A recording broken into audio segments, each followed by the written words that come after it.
కీలక సమాచారాన్ని ధ్వంసం చేసిన కేసులో అరెస్ట్ అయిన మాజీ డీఎస్పీ ప్రణీత్ రావు సంచలన ఆరోపణలు చేశారు.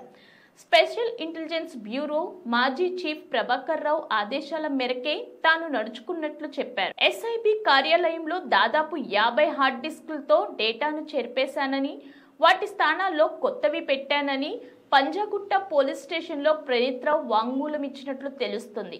మంగళవారం రాత్రి పొద్దుపోయాక రాజన్న సిరిసిల్ల జిల్లాలోని ఆయన ఇంటి నుంచి ప్రణీత్ రావును పంజాగుట్ట పోలీసులు అదుపులోకి తీసుకున్నారు. 20 గంటలు విచారణ అనంతరం ఆయనను జడ్జి ఎదుట ప్రవేశపెట్టగా 14 రోజులు జ్యుడిషియల్ రిమాండ్కు ఆదేశించారు.